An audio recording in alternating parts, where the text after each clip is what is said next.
Hello everyone and welcome to another video of Android Wizardry. In our previous video, we looked at linear layout and relative layout. And in this video, we are going to look at constraint layout.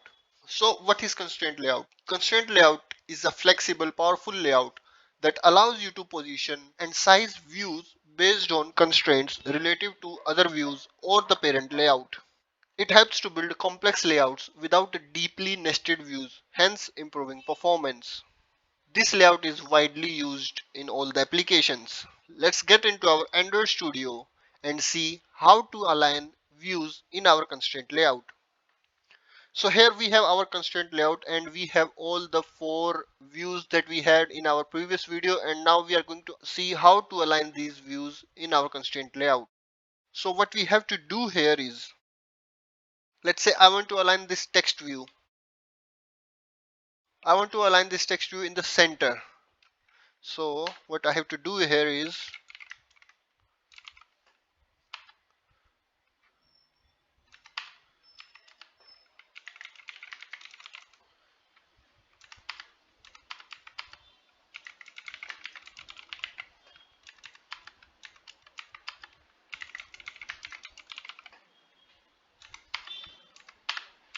so we have to use these four constraints. There are other constraints as well, which we are going to see just in a moment.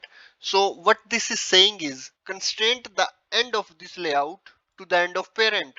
So you see this text view here in a UI, it has four circles here, four dots, and each dot is pointing to top, left, right, and bottom. So this is what it is saying. So what does it mean by layout constraint end to end of parent? The easiest way to understand this is constraint the end of this layout to the end of parent. So this is what we have done here.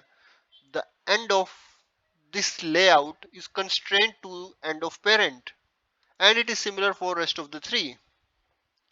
Now what I will do here is, to make it understand better, what I will do here is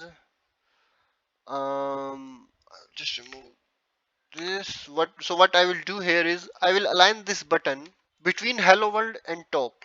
So three constraint will remain same: top to top off, end to end off, and start to start off. So now you see this button is now horizontally in the center. Now we have to place it between top of the parent and the hello world. So what we are going to do here is layout constraint. So what we have to do here is constrain the bottom of this layout.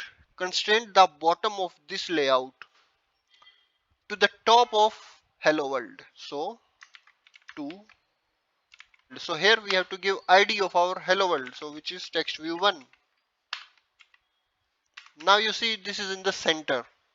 So now you see this button 1 is now in the center between hello world and top. Now what I want is, I want this button 1 here somewhere and the second text somewhere here. So how we are going to do that? So let's see. So for that, again, layout constraint end to end of is going to remain same.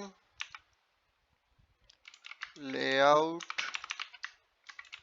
constraint start to start of going to remain same. Layout bottom is going to be parent. So now you see the text view is now at the bottom, and similar thing we will do for this. So I will just copy paste this here. Now the button 2 is also at the bottom, but I want it in between hello world and bottom of the parent.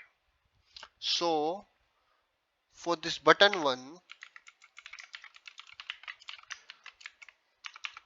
so what I want is, I want to constrain the top of this button 2 to the bottom of this hello world. So this is what we are going to do, to the bottom of text view 2. No, text view 1, hello world. Now you see the button 2 is in between hello world and bottom of the parent. But what I want is, I want this text view somewhere here and this button 2 somewhere here. I want it somewhat like this, with our constraint layout. So how are we going to do it? I'm just going to do a Control Z. So first of all, we have to bring this text view up. So we are going to use the same thing. Now text view is right behind the button 2. So we have to move our button view to right side. So which constraint are we going to change? So for this one, we have to change our start constraint. So what we want is, we want the start of our button, instead of constraining it to the parent, we have to constrain it to end of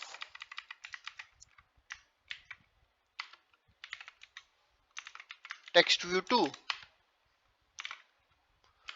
So now you see, the start constraint of button 2 is constrained to end of text view 2.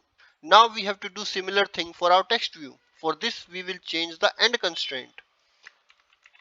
End constraint start to end to start of button 2.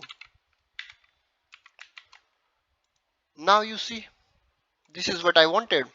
So you see, these are perfectly aligned and their positions are going to fit as screen size changes. If you have a mobile phone with small screen, then this is going to remain same. The button 2 will not go above hello world and button 1 will not go below hello world. And with the minimum code, with just these constraints, we are able to align our items as we desired. So this is the power of constraint layout. That is why it is that much widely used, because of these powerful constraints. And it's not that you only have to add parent here. You can just give a name of another view. For example, if I give here start to start of button 1, then it will align itself according to that. Okay, it's not button 1, it's just a button. You see, now it has aligned itself to button 1. So now it is in the center from here to parent. But these didn't change because the horizontal position of these buttons is independent of hello world. If I move the hello world vertically, then the position of button 2 and text view change, because vertically they are dependent on hello world. So that's it for this video, guys. I hope you have enjoyed the video and you have learned how to use constraint layout and how to constrain the views in constraint layout. If you do, make sure to hit the subscribe button and hit the bell icon so that you don't miss any of the upcoming tutorials. So that's it for today. See you all in the next video.